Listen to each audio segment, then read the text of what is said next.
this place is full of paintings. I'm just going to bring you this side and show you a few more if you'd care to take a look. We have literally hundreds of paintings that I could show. To interfere with the artistic sensibility at all.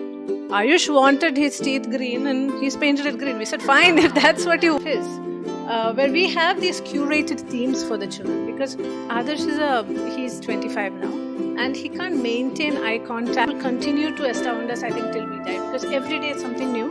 And the curriculum that we've developed, we've taken 8 years to develop this, teach our concepts. Like, for instance, this is how do you teach someone to draw regular 2D, different kinds of leaves. See?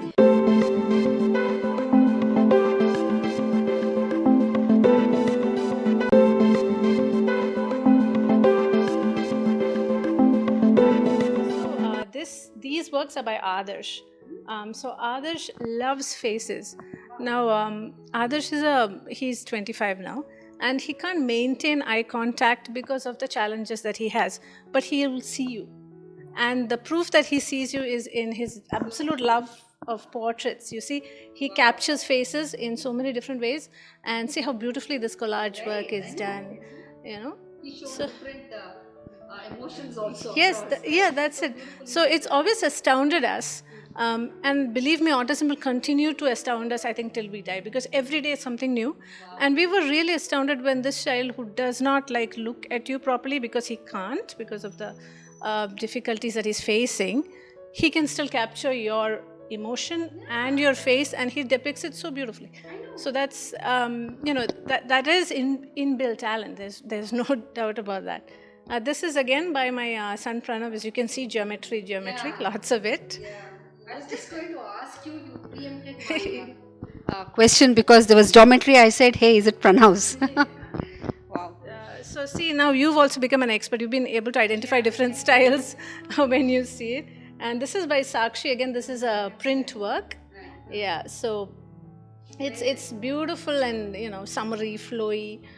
The work that she does is she focuses on print, because not every child on the spectrum can actually draw. It is a difficult skill. So for her, what works better is print, and the print, whether it's screen print, monoprint, or linoprint, has a very clear set of steps or processes. So children find that very calming to follow those steps, and they come up with really good print artworks as well. It's so nice to see so many things. How many students do you have at the school, Anima? So right now we have 22 students, and they're both in art and academics. Yeah, so, that was my next question. So do you run, because when I entered, I saw a lot of paintings. Do you run the school only identifying children who have an inclination to art, or do you have other areas? That's my first question, but let me ask you the next question too. So do you have an age group of students here? We have a very wide age group. So our youngest is 7 years old and the oldest is 25, like I was saying. So we have two sorts of programs. The academic programs start with the younger children, and the vocational programs kick in when they are about 14. So we have both age ranges over here, and we deal with a whole different set of behaviors and personalities and all of that. To answer your first question about how do we know that the child has artistic talent, or is that the only talent that kids with autism have? That isn't the only talent, and that is not their only interest. But our expertise here is art. So for the vocational program, we have assessments that check whether the child is interested in art. Because for us, every program is child-driven.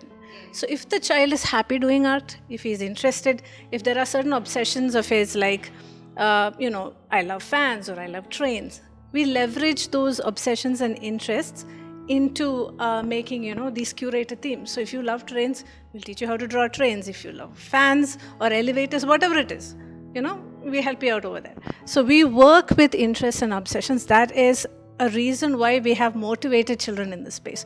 Otherwise, with autism, motivation, as you very well know, is a little tricky. So our assessment process does identify children who are interested in art, and also we also talk to the parents and see that they're committed to this program, because this is a long-term thing. Professional art programs take long even for neurotypical people. So imagine how much more time it would take with autism. So we want committed parents, and we want children who are happy doing art. So we're very clear on that. Because you have a wide range of students from 7 to 25, so one of the key things even for a neurotypical child is, even parents are, say after they are 20, 21, is he going to settle down, is he going to make an earning, so how, do you have parents coming to you with what is in store for my child? Yes, and that's why we have the vocational program. So all of our children who have, all the works that you see here, we sell these artworks. And a majority of the proceeds go to the child artist. They're all young adults, but I keep calling them children because for me, they're like my kids.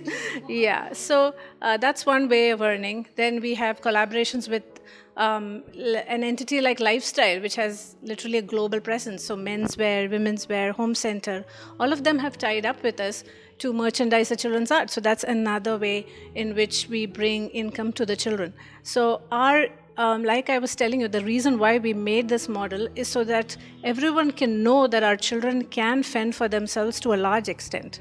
They will need support services, etc. But the parents don't have to think that these children are going to be a financial burden on them endlessly or something like that. And the idea that my child is able to do something like this, the parents start respecting the children. And I can't tell you that many times parents lose track of the fact that my child is an independent individual and that he has strengths that I haven't recognized. So when we are able to bring them out, the parents are actually very, very happy. And yes, the final question on whether this is the only solution, actually, no, we really need to make a community living option for our children, because imagine living in isolation and with talent like this. It is unfair. So we would ideally like to do that as our next phase, a solution where we bring the community together, an autism arts collective. That's the idea. Anima, when I see the different pictures and each one has their own particular patterns, do you have a planned pattern for each child, and how do you recognize who fits in where? Okay, that's an interesting question, and actually I'm going to allow you a sneak peek into our secret weapon, which happens to be our autism-specific art curriculum. Let me show you right now. I was telling you guys about the autism-specific art curriculum that we've developed. We've taken 8 years to develop this. So we have so many more such files and binders full of how we teach our concepts. Like, for instance, this is how do you teach someone to draw a regular 2D shape, step by step, a step-by-step drawing of a leaf. And you have to remember that since we're dealing with autism, we don't teach just one leaf or one leaf pattern. We teach literally hundreds. Can we see a little more in detail? Yeah, sure. About the leaf study, we have several different kinds of leaves, as you can see, that we teach the children to do. Now, you'll be wondering, why are we doing so many different leaves? But that is because autism does not have the ability to generalize. When I say generalizing, I mean like if you teach them one leaf, they will learn only one leaf. And they will not understand that all these different shapes are also leaves. So in order to combat that, which is a kind of weakness that we do have to deal with, we expose them to several different kinds of leaves. And then they begin putting it all together in their head, and they understand that all of these are leaves, and we learn how to draw each leaf differently and stuff like that. So this is painstaking work. If you go into our forms, class, we have 293 different ways of drawing horizontal lines. So it's a labor of love. That's all I can say, because imagine doing this again and again and again. But with autism, you have to do a repetition, you have to be consistent, and you have to have process built in for training to take place effectively. I think that is why most people haven't attempted anything like this, because it is quite complicated. You can see regular 2D shapes here, and you can see how it's been broken down, how to draw these shapes. Again, step-by-step versions of how to draw. So these are all part of our lessons. How do we break down these concepts and teach them how to do each and every individual drawing? You can see wavy lines here, and you can see the amount of combinations that we have over here. Permutations, combinations. I don't think you'll ever think of wavy lines in the same way again after seeing these. And this is literally hundreds. This is the wavy line number 330, as you can see. So all of this is, like I said, to promote generalization. And then this increased exposure makes them more confident as artists. Here are the Zentangle patterns that you can see. Advanced Zentangle, because we have several levels. We have basic, intermediate, and advanced. So you can see how these are broken down and then drawn into specific patterns. And I'm skipping a lot of pages here, as you can see, because otherwise we'll be here all day. Let's see. Honestly, really a lot of work has gone into breaking it down like this and teaching. And that is how our children learn. Once the framework is in place, then they can innovate and be creative and do whatever else they want within the framework, because even in a professional art program for regular people, you would have form, shape, color, and stuff like that as basic subjects. So we've just taken it to the next level by making sure that we teach in a way that the autism brain understands. Because believe me, every child can learn. If the child is not learning, we have to question if we are teaching right or not. And not... we shouldn't be resorting to blaming the child, because that's the easiest thing. Oh, he's not paying attention, so no. No, but what are you doing to, grab his interest or her interest and make them sit down and figure out, okay, this is exciting, I want to learn this. So we really have to remember that our teaching may not be the perfect way all the time, and we have to be open to innovation and changing what we're doing like that, on the go every day. And then we get the results that we get over here. That's so beautiful. Such, complicated patterns put across, and you are teaching the kids with this art and, bringing their emotions through art. That's such a wonderful work that you are doing, because in our counseling, we use art therapy and music therapy to, as a one of the counseling tool. Can you... how do you see the music therapy in the special kids, and how effective it is? And my next question will be, because I face day in day out that when parents come in, when we find out, just go and take assessment, or see where your child stands, what is his plus, and where he can improve. Most of the parents are in the denial mode, because acceptance and yes, going that I have dealt a lot of cases in the parents are in the denial mode. So what is your experience on that? Okay, Manjula, I'll take your easy question, which relates to art therapy. So like I said, what we're doing here is a professional arts course. While it's not art therapy, I agree with you when you say that art has therapeutic value, because while our children are doing art, different kinds of art, pottery, print, visual arts, we see an improvement in behaviors. We see an increase in cognitive abilities. So we see a lot of benefits in doing art the way we are teaching it. So yes, I agree with the therapeutic value. And music therapy, none of us are experts here in music, but I know our children love music. Each and every child, like supposing they're having a bad day, one of the devices that we use to calm them is music. So it's a coping mechanism for them. If somebody's can't deal with we have a domino effect sometimes in the space. When somebody's having a bad day, it just passes on to other people. So music is a great way that we use to break that and to give them a sense of calm when they, feel a tantrum coming on.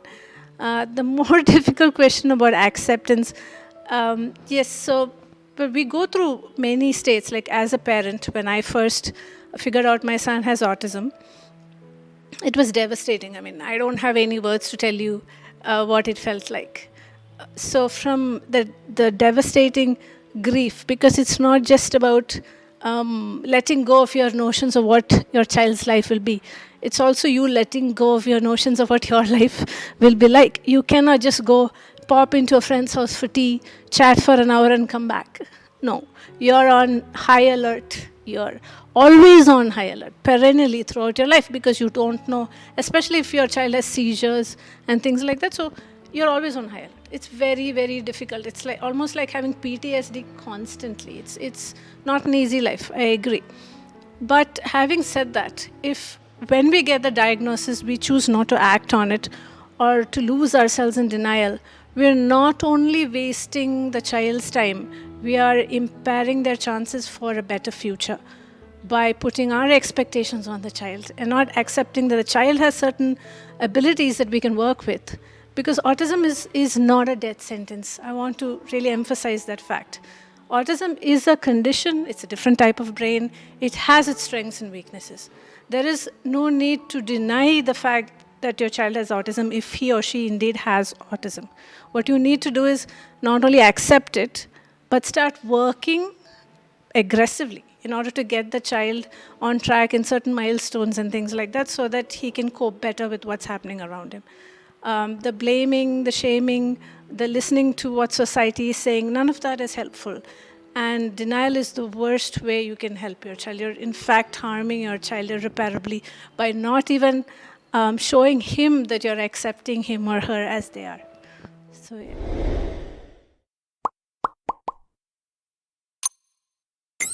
So this is one of our academic classrooms. We don't have our children here because the surge in COVID cases, we had to go back to having an online here. And children take to technology exceptionally well. So they love working with this multi-touch smart board, and they all have their individual laptop. So you saw my co-founder Akshay facilitating a discussion on autism, like Everybody. Good afternoon. Good afternoon, Can I Kevin. put the video properly, Kevin? I can't see your face. Okay, go ahead and talk. Nandu, any irrelevant questions more? Tata, bye bye, leave the call. I think we all know that we have autism, right?